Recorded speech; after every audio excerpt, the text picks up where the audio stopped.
Hi, I'm Charles Jennings and with my colleague Vivian Heijnen, and we're doing a Tulsa talk just for a few minutes to discuss the new initiative from Tulsa, which is the Tulsa Global Academy, and also the first program that we're rolling out in the Tulsa Academy. So Vivian, can you tell me a little bit about the Tulsa Academy and the background to it? Sure. And the Tulser Academy, we started it actually because we saw that, and we got a lot of questions actually of people in the L&D field who wanted to build capabilities, especially in this time. And we think that capability building is a very important piece in the new business model canvas, where you not only look at the capability building, but also look at the value proposition, for instance. And if you want to add value to the business, then it's needed to define what you really are going to deliver. It's important to see what kind of services that you would like to deliver. They should be different from the business model of the order taker. And of course, new capabilities are getting an important piece in that. And so we thought that by the more demand we got, that we should also do this in a professional way, of course.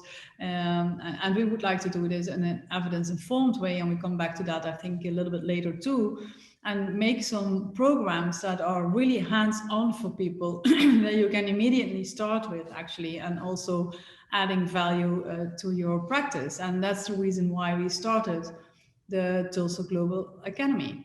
So you talk a lot about when you talk about adding business value and moving from order taker to creating business value.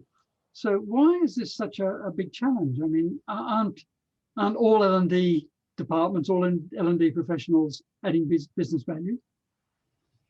Sure, that's a very good question, of course, and we have some discussion about it because it starts, of course, with the definition of what is really business value.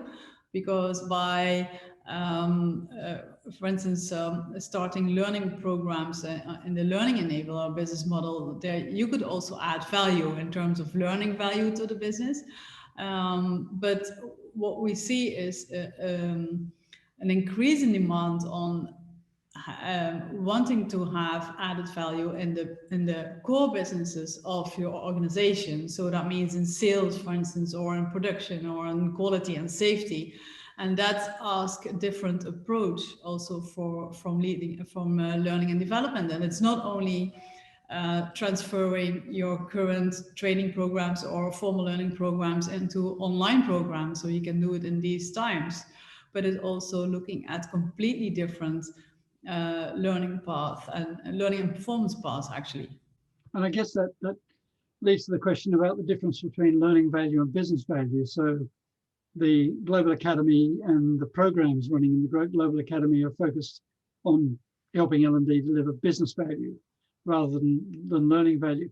I think that's, my experience is that, and I'm sure we're all seeing it, the fact that in the current climate, in the current COVID climate, that L&D, there are big opportunities for L&D, but there are also big challenges, because I think a lot of L&D departments are being really challenged in turn to show value, because as their organizations are having to review their own business models, L&D needs to look at their own business models and understand how they deliver value. Well, answer the question, first of all, are they delivering value?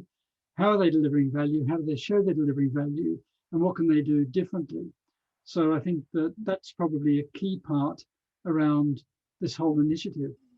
And would you explain a little bit about the first program that we're rolling out? We're rolling out the open access program in January, about why that's different to other typical online programs.